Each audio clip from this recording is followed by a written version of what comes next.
Previously on Practical Research 1. In the previous lesson, we talked about the nature of research and the different types of research approaches, namely the quantitative and the qualitative approaches. Furthermore, we also talked about the strengths and weaknesses of the different approaches, as well as their unique characteristics.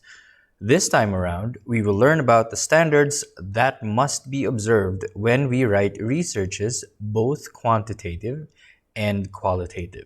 And with that, good day, students, and welcome to Practical Research 1, Lesson Number 2. For this video, we are going to talk about the ethical research practices, both for quantitative and qualitative research. And for this video, we aim to achieve the following objectives. By the end of this lesson, hopefully you will be able to define research ethics, identify the different general aspects of research ethics, and lastly, to determine the effects when research ethics are violated. For this lesson, we are going to cover the following areas. First, we are going to discuss and look into the understanding about general ethical practices in research. We will then proceed to the discussion of the common ethical standards in research and explaining each standard. Finally, we are going to talk about the violations to the ethical practices in research, as well as the sanctions that could be imposed when these ethical practices are not upheld. So to begin, let's go to objective number 1. Let's try to get an understanding of what general ethical practices are observed in research and how they are understood. Now, it is common knowledge that any research activity must be conducted with the highest quality of standard in mind. It has to be top-notch. And that being said, there are certain standards which must be upheld and observed in order to ensure that quality and to make sure that the research output in itself is of the highest quality. Now, while there are different agencies which look into the ethical standards of researches being published all across the world, it is important to determine the general ethical practices which are common among all research activities, regardless of the exclusivity of the policies in that organization or institution. So let's discuss them one by one, and let's proceed to objective number 2. The common ethical standards that we usually find in research are the following.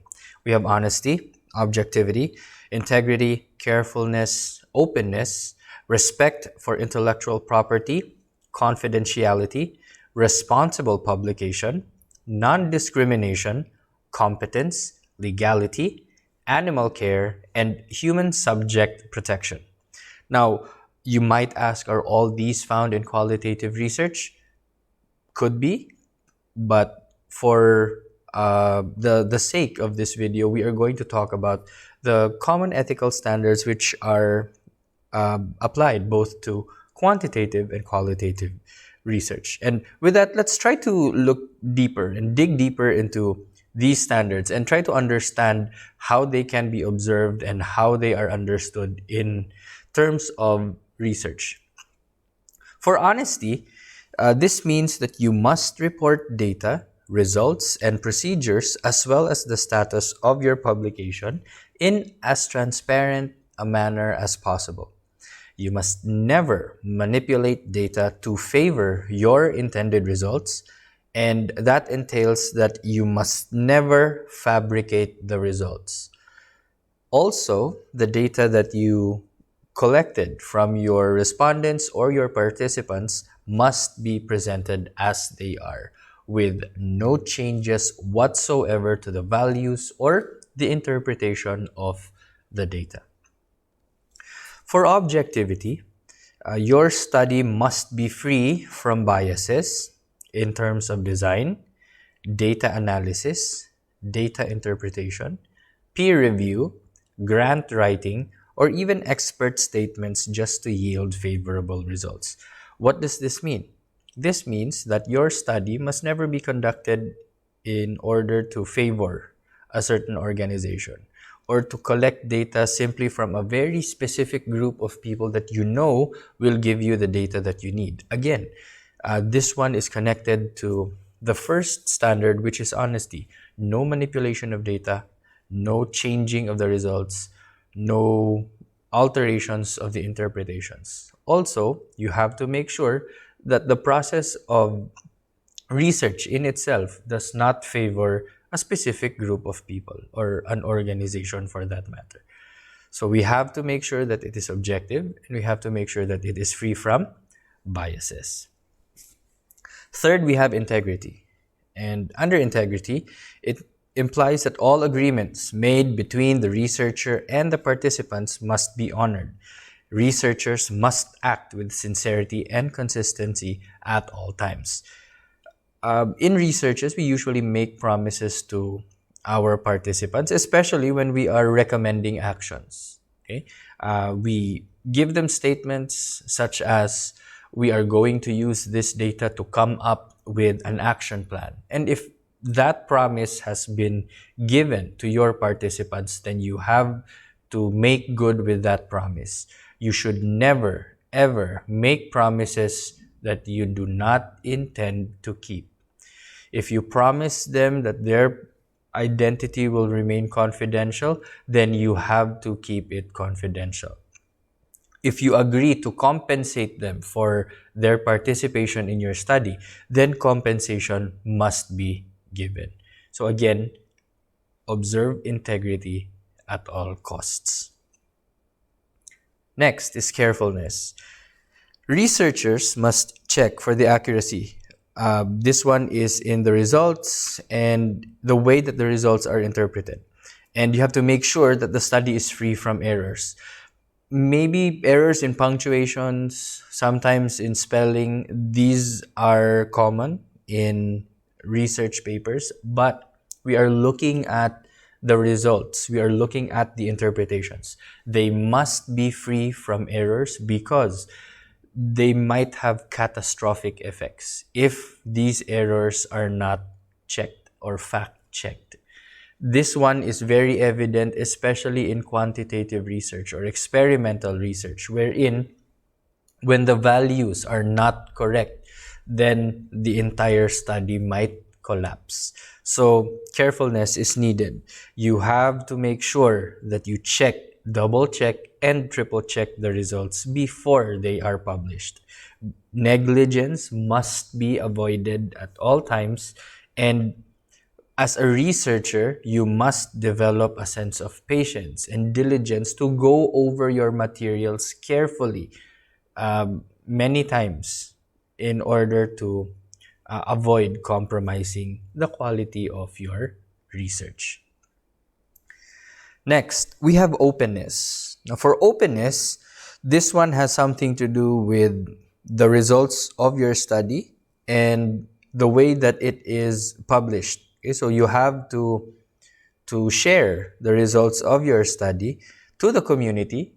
For example, if you are conducting a research involving a school, then the results have to be shared with that research locality, because the results could help that institution to improve if that is what your research is all about. The most important thing to remember is that sharing the results of your research could contribute to the body of knowledge. If you are conducting a research about biomechanics or quantum physics or sociology or anthropology, then the results of your study could help to enrich and nourish the existing body of knowledge in that particular field. So one must be open to criticism when publishing the results, because again, you cannot please everybody, and there will be people who will be a bit skeptical about your results. So be open to criticism, because criticism, especially the constructive ones, they help in developing the research. Okay? It is through constructive criticism that we are able to improve the study, and in turn, we improve ourselves in the long run. So again, openness, share the results, and once you do, be open for or to criticism. Next, this one is very important, especially for you students. This one is respect for intellectual property. Researchers must honor patents, copyrights, and other forms of intellectual property. In your case, in the academic level, most likely for undergraduate and graduate studies, it is important that you also honor the contributions, the statements of these authors, especially when you cite them or when you use their statements in your study. Most of the time, people forget to cite their sources. And this is one of the most basic forms of respect for intellectual property, to cite your sources properly. So make sure that whenever you use an external source or a statement given by some other expert, you have to include the in-text and the reference citations in your research paper. And you have to make sure that they match. For every in-text citation that is found inside your paragraphs, there must be a counterpart for the reference citation. Okay, so we will count the number of in-text citations, and then we match them to the number of reference citations found at the end of your research paper. Next, this one is very important. Okay, it's confidentiality. This is confidentiality not of the researcher. Okay, your identities will always be exposed, but this one has something to do with the information that you're going to use in your study or the identity of the people who are involved in your research. So confidential information such as grades, participants' identity, grants for publication, personnel records, military secrets, or patient records are considered to be privileged information and must always be protected. You must never divulge grades, patient records, military secrets in your study. Not even append them, okay? Do not append these documents. Instead, they are for your eyes only as the researcher.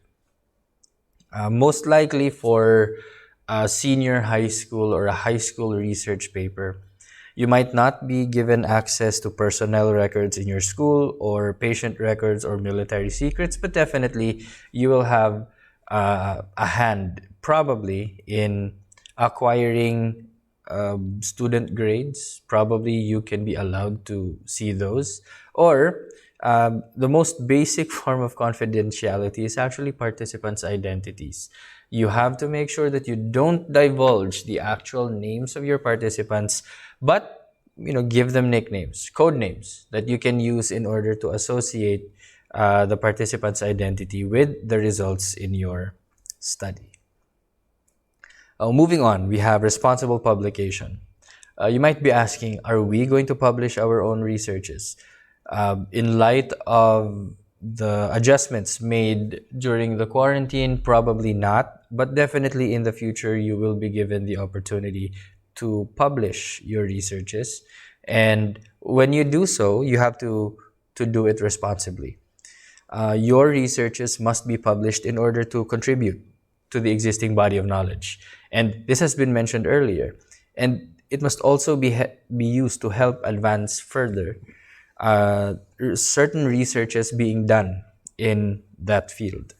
The more research done on a field of knowledge would be good in making sure that that field or body of knowledge is nurtured and improved in the long run. So let's say in the field of education, much research has been done in the field of education, and I think that the developments being applied or implemented in the education sector is a product of the different researches which have been conducted in previous years. So we have non-discrimination. Okay? For non-discrimination, we have to avoid discriminating participants based on their race, their gender preference, their ethnicity, or other aspects which are not relevant to your research. If they are relevant to your research, then you can discriminate or choose or select a specific group of people who fit a particular profile. But if it does not help your research, or if it is not relevant to your research, then by all means do not discriminate participants. Do not say that I'm not going to use you as, or I'm not going to ask you to participate in my study because you look sketchy, or I'm not going to ask one of my classmates to participate because he constantly gets failing grades. That is a form of discrimination, and we have to avoid that. We have to make sure that we give all the people an equal chance to take part in your research if the research demands such. But if your study requires you to choose a specific demographic, then you have to explain that in your research, that for the purpose of this study, I am only going to select X type of participant or Y type of participant in order to acquire the data that I'm going to need. Okay, we also have competence. And I think that this is pretty much self-explanatory. When you create a research paper, it should not be a hodgepodge of just different stuff. It must not be done with a sense of mediocrity, but with competence, with excellence. So a researcher must improve his or her own level of competence through continued education and through the conduct of more and more researches. Many people are actually traumatized after the first time that they write a research paper, but you can only improve in the field of research, and you can only enrich your knowledge regarding a body of knowledge or a particular field. You can only improve that by ensuring, okay, by making yourselves better. And you can only do that through continued education or through the conduct of more research. You don't just stop with one research. If possible, you can even continue your own research. Look at it from a different perspective. Look at it from a different angle and see if you yield the same results. That way, you approach one research topic, one research problem from different vantage points, which is a good thing. The more we know about a research problem, the more we know about a research topic, the better we understand it. Okay, next we have legality. Of course, a researcher must see to it that all procedures and content in the research is in accordance with certain standards set by governing agencies and the law. What does that imply? Let's say your school requires you to cite all your sources, which is pretty much common among all the institutions. It is a basic policy that you have to cite your sources, or else you are going to suffer, or you're going to be charged with plagiarism. And in schools, to commit plagiarism is considered as academic dishonesty, which in many institutions across the country is considered as a major offense. So, if you want to observe legal practices in your study, you begin by observing the most basic policies: to cite your sources, to never fabricate results, never use pre-made results and then submit it as your own. That's actually stealing. Okay, so these are just examples of certain legal practices that you can observe while writing a research paper. Also, you must never break laws in order to write your research papers. For example, you want to know the plight or the experiences of abused women, battered women. So what you did is you contacted a friend and then you beat her up to a pulp and then ask her questions related to your study.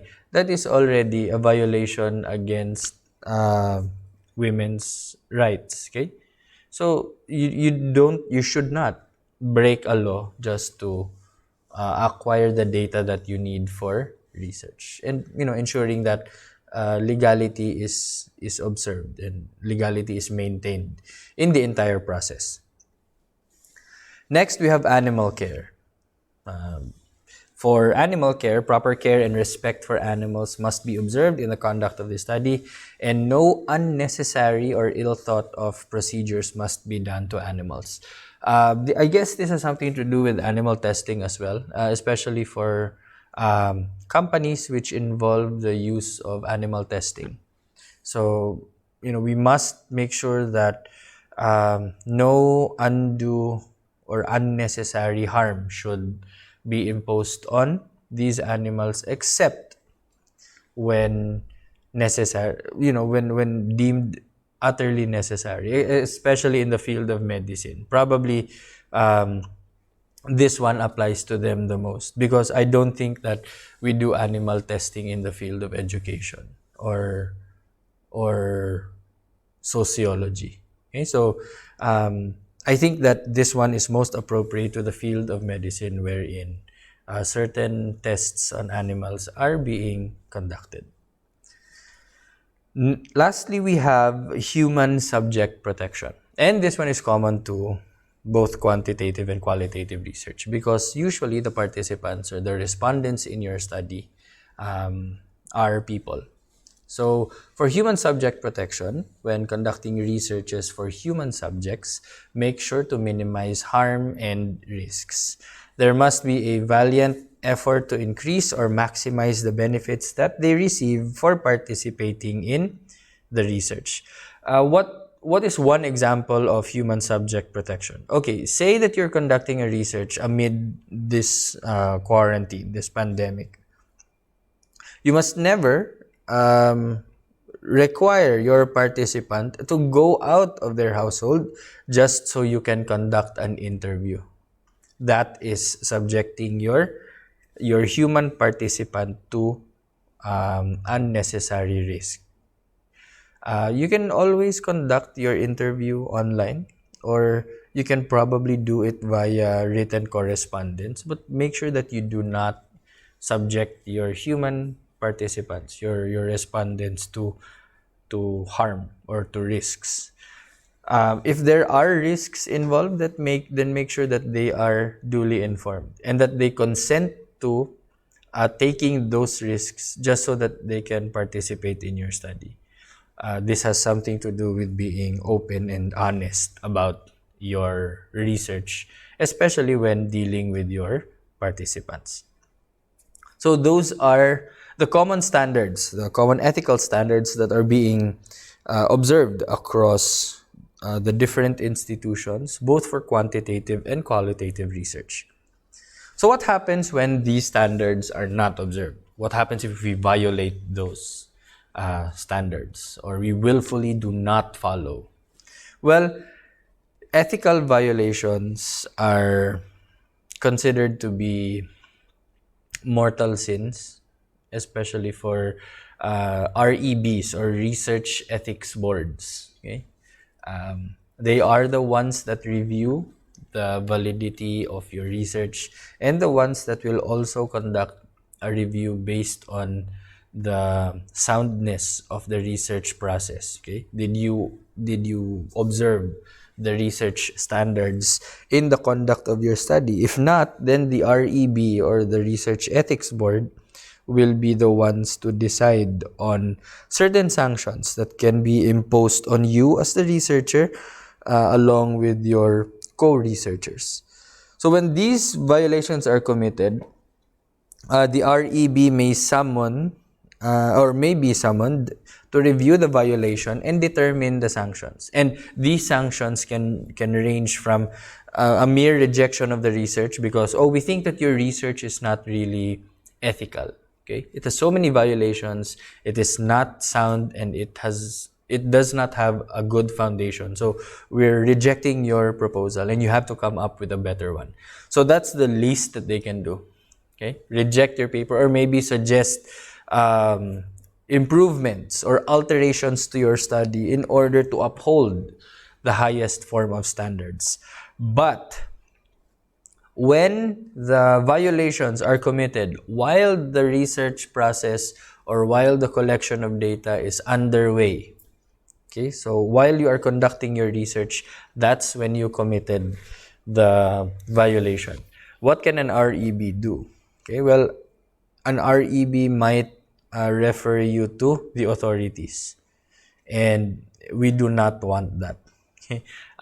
In most cases, grave offenses such as legal violations, okay, violations to the law, might merit imprisonment, and that's the worst that can happen to you when your research is deemed as uh, a false research, or it is already rejected based on the merit of the or based on the grounds that the researcher committed a felony while conducting the research. Then that's like hitting two birds with one stone. Your research gets scrapped and you go to jail. So let's do our best as researchers to make sure that we abide by the policies given to us, and to be careful, especially in the research process. Keeping in mind that our actions will have consequences, and when we put in good work, then the consequences are going to be favorable. And when we violate these standards, when we violate these practices, these guidelines, then we should expect that the consequences will be dire. So, with that being said, I believe that wraps up our lesson for today. We have achieved the objectives that we set at the beginning of this video. In the next video, we will be talking about the first chapter for research, or for qualitative research, and that is the research introduction. So, with that, this is Sir Dardar. Thank you very much for watching this video. I'll see you in the next video. Class dismissed.